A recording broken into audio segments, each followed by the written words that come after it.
Hey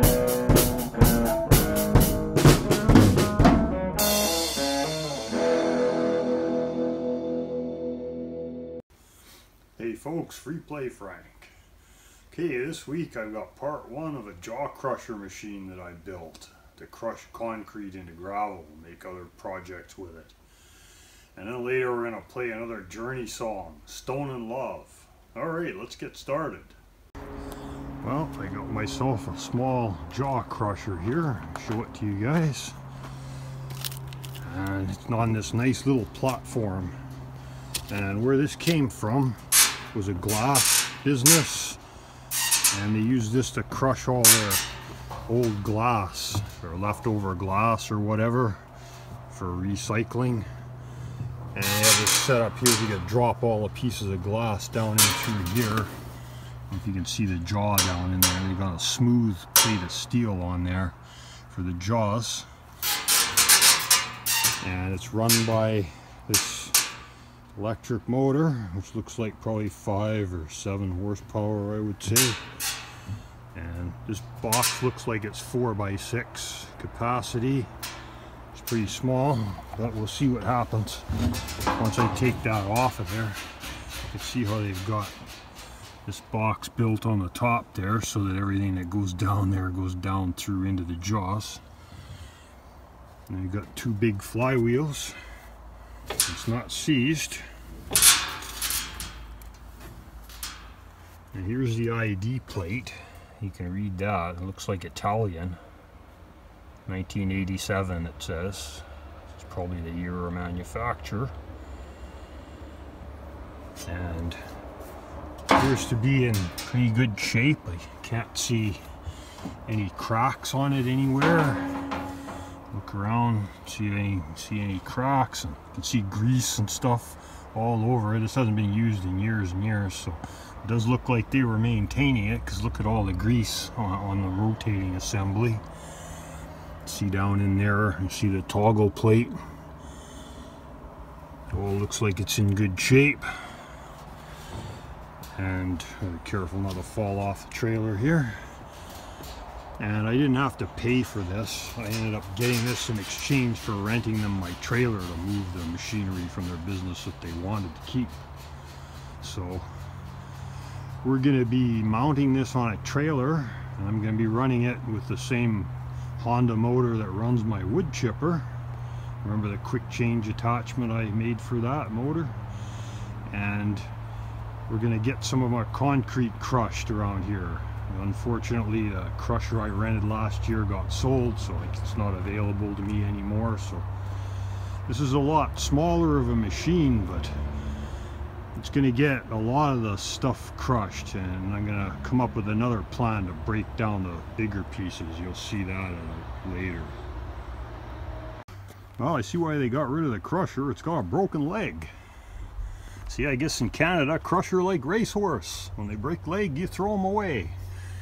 So I got that all ground down there. I'm gonna get that welded back on before I unload it. There I started taking it apart. I got rid of that cage and so on. I took off the old electric motor. So what I'm gonna end up doing is I'm gonna move this perch here. It's gonna be moved over here.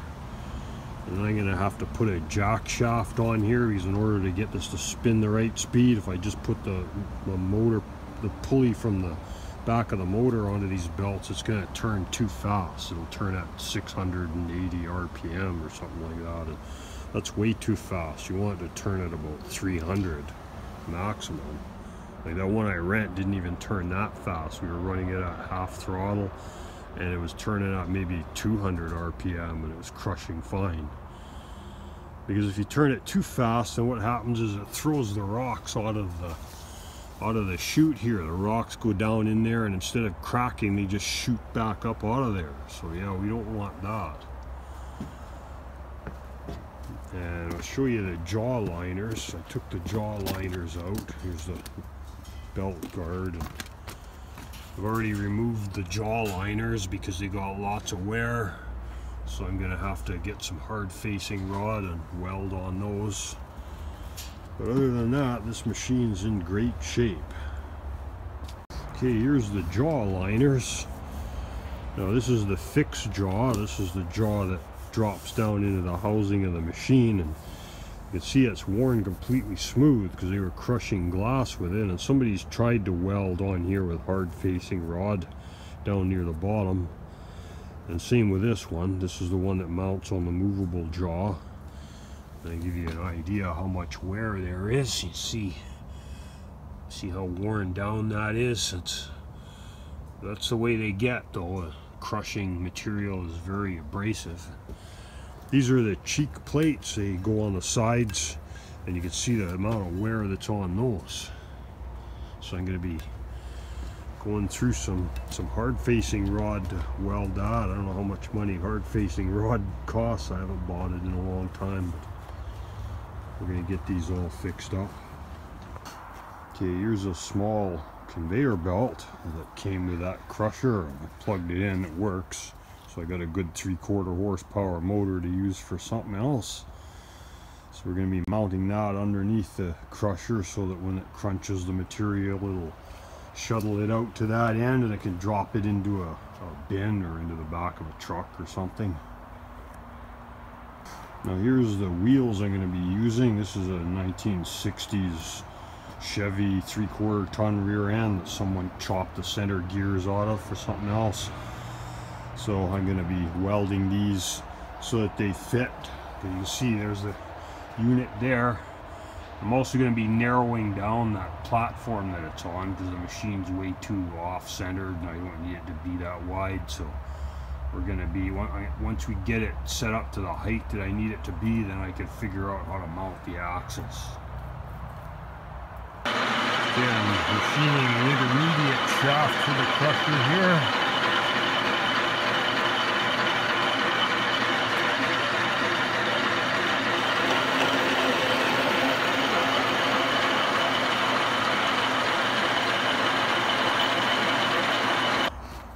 Okay, here's roughly what the intermediate shaft's gonna look like here.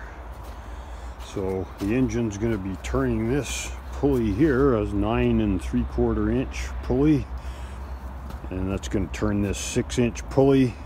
So the shaft's gonna turn at 1000 RPM, and this pulley's gonna turn that 20-inch flywheel at about 300 RPM.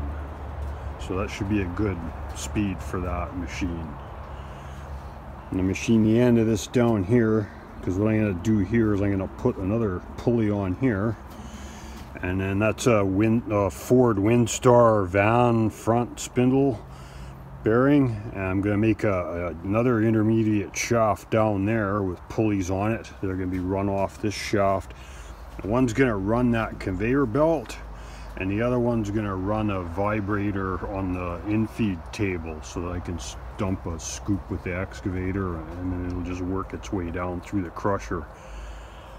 So this is roughly how it's going to work. Then the engine's going to be mounted up in this area somewhere. I might not use that old electric motor perch. I might make a new one because it doesn't really suit this, but roughly this is how it's going to work. Here's my setup to weld this side on. I put it on that barbecue stand that I made into a table, rolled it over here, and got it up into the right height, and then I got her all C-clamped together, and the bar clamp is holding the two together to tighten up the seam. And right in the middle along there, you'll see along here, this part is touching, so I got to get the zip cut and cut that out a little bit more, and then I'll tack this side, and I'll move the bar clamp down to that side and crank that side in, and then tack that side.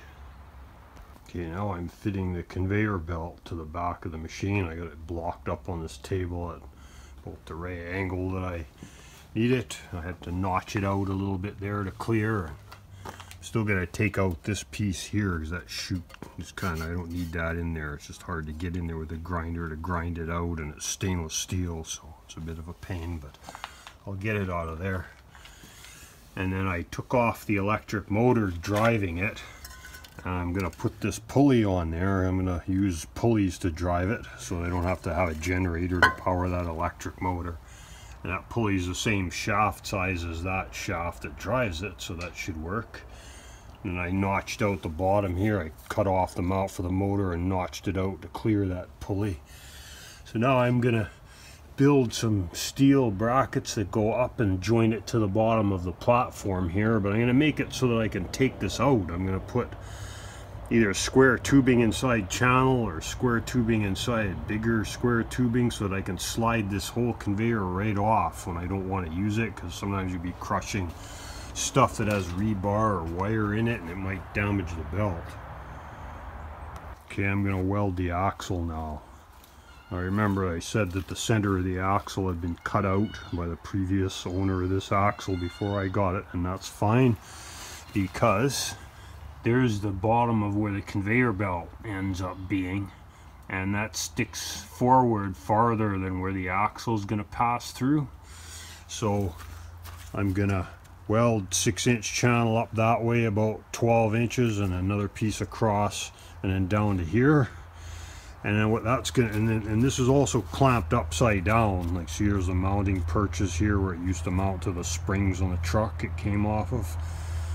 And also I checked the offset of the tires and they end about 1 inch before the edge of the brake drum, so I added this piece of 2x4 on each side of this frame as a spacer, so that'll give me about 2.5 inches of tire clearance between the side of the machine.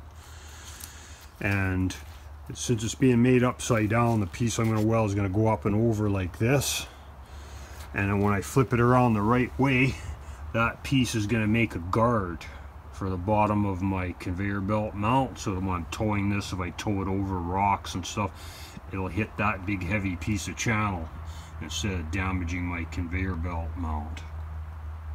And I used this heavy piece of angle iron as a straight edge to line up these two sections of axle tube. Well, there's the axle all welded up. Well, I don't have to share the motor with the wood chipper on this, because a mechanic friend of mine come across this motor that one of his customers didn't need anymore, so he passed it on to me, and it didn't take much work to get it running. She runs great. So this is the motor mount that I made for it. This is the lower half here. It's basically the same design as what's on the wood chipper, so you got 4 studs welded in there. And this piece here is where the rod that tightens to tighten the belt pushes against. And I got mounting bolts, 4 mounting bolts. I'm not sure where it's going to mount yet, so I just put those. Can change it later if I have to. And here's the upper piece. It's made out of 3-inch C channel, and it has this 3/4 inch threaded rod that turns through this bolt welded on here, and that's going to push against this other piece here to tighten the belts up. And then this piece here, this is the mount that the motor is going to sit on. It's going to be welded onto here, but I have to finalize the location of that. Here, let me get this assembled and I'll show you how it works. Okay, here's how it looks when it's assembled. I just got vice grips on the end of this rod. I cut this to length. I'm not sure what length it has to be, so turn this here. You can see it moving. So once the motor mounts, this piece here is going to sit down in here like that and get welded on. And when you put the motor on here and you crank on that thing, it pulls the motor this way and tightens up the belts. Now here's the intermediate shaft. I got this mocked up here with blocks of wood for spacers. So this is the pulley that the motor is going to turn. You can see I got a 3-inch pulley for the motor. So it's going to turn this 9.5-inch pulley, which is going to turn this 5.5-inch pulley. So this shaft is going to turn at roughly 1,000 RPM, and that's a 20-inch flywheel on the crusher, so that's going to run at about 300 RPM, give or take, which should be ideal. And then this little shaft here, I machine that down to 3/4. I'm going to put a small pulley on here, and I'm going to run another shaft underneath going across this way, and you can see the shaft there that turns the conveyor belt, and there's a 9-inch pulley that's going to go onto there. I already got that fitted that fits onto there. So I'm going to get a shaft set up in here with 2 different size pulleys to get the right speed range that I want to run the outfeed conveyor. And then on this side of the shaft, I have these 2 pulleys here. I haven't decided which one I'm going to use yet. And it's going to run a belt that goes out towards the back of the machine, slightly past the crusher head. You can see where the conveyor belt is, and I'm making a table that goes above the conveyor belt with a shaker vibrator shaft that's going to spin to make the table vibrate, so that I can dump a load of rock into the hopper and it'll self-feed through the crusher. So we're going to get going on getting all these pulleys and keyways and stuff machined and finalize the location of the motor mount. And another thing I started to do was I took the legs, remember the legs that were underneath the table here, and these are, cut the tops off, and these are going to become stabilizer that go one at each corner. Is going to be welded onto each corner of this platform, so that when I jock the thing up, I'm going to jock it up. I have this jock leg here as a big heavy duty jock leg as half of a landing gear from a semi-trailer that I scrapped a long time ago. So that's going to be mounted on the front of the machine where the tongue with the trailer hitch is, and then I'm going to use that to lift the machine up and down to set the stabilizers. I'll show you how all that works after I get that all assembled. I'm cutting the keyways on the shaft.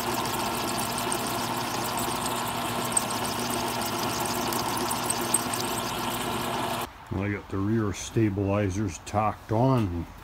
See, I got bolts through here, so I got 3 bolts for adjustment for height, and then when you're towing it, you put the bolt in here and it holds it right up to here. And here's what I came up with to tighten the belts for the conveyor belt. Got this piece of steel here with a slot cut in it, welded to the conveyor belt housing, and this piece of bolt is welded to the machine. So you just tighten these bolts towards the rear of the machine, and it pulls the conveyor belt back and tightens up the drive belt, and you can also use it to align it. And then the other nuts on the outside, you just tighten it down and lock the 2 of them together. Alright, I got this piece of 1/4 inch thick steel plate marked out for the pieces I need for the in-feed chute. So I get busy cutting that with the torch. Okay, this is the bottom of the in-feed chute where I'm going to dump the crush in before it goes through the crusher. And each one of these little triangles is going to be cut out so that all the pieces of material that are small enough to use as is without being crushed can fall through there and onto the conveyor belt. And one note about when you build something like this is that you can't use screen or expanded metal or things with evenly sized holes, because the rocks will just jam in the holes. So by having it tapered like this, everything will work its way from that end down this way towards the crusher, and it'll just keep pushing it through. As the piece slides through, it'll fall through, and anything that can't fall through there will go down into the crusher. Alright, got the in-feed chute pieces cut and tacked together. And I used a piece of 4-inch channel as a spacer at the bottom, because that's how wide the center part of the conveyor belt is, where I want the pieces to fall in. And in this area here, I'm going to have to fit this all up to line it up with the crusher after it's being assembled. And it's pretty challenging to try to maneuver these plates around by yourself and hold them in position, but I managed to get it done.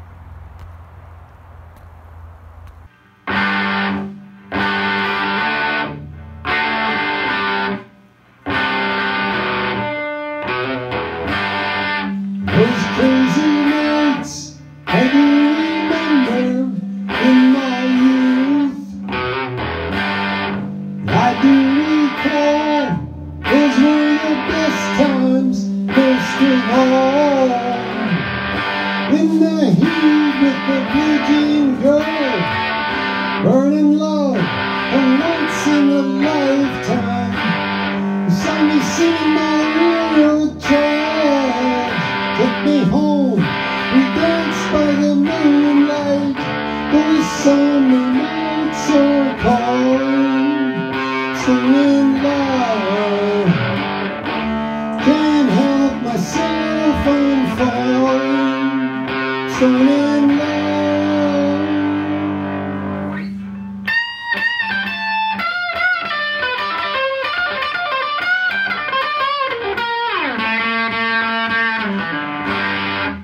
Old dusty roads led to the river, running slow. She pulled me down, we ain't hurrah, we go round. In the heat with the virgin girl, burning love comes once in a life. All the memory never fades away. Golden girl, I'll keep you forever. The summer nights are calling, stone in love. Can't help myself, I'm falling, stone in love.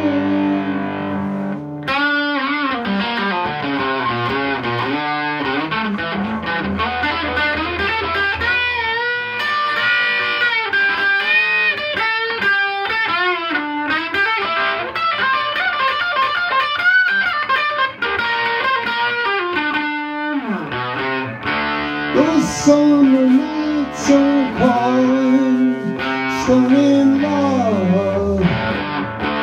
Can't help myself, I'm falling, stone in love.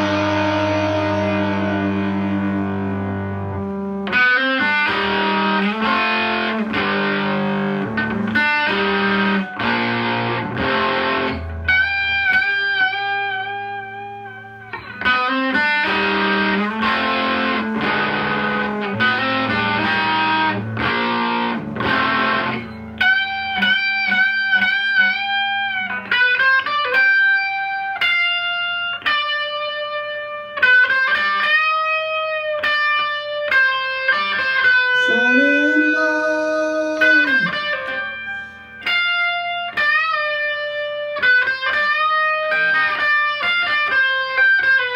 Stone in love.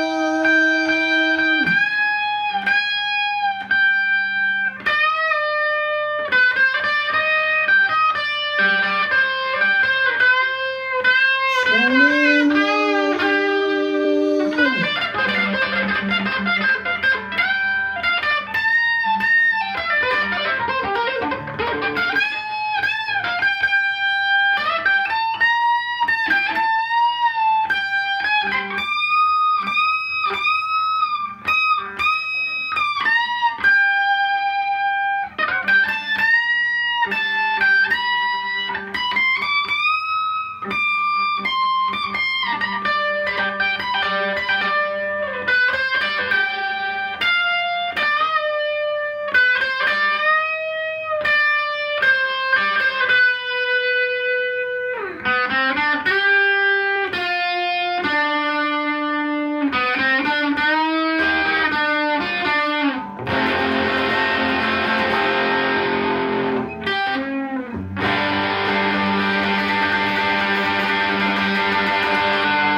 Alright, there you have it.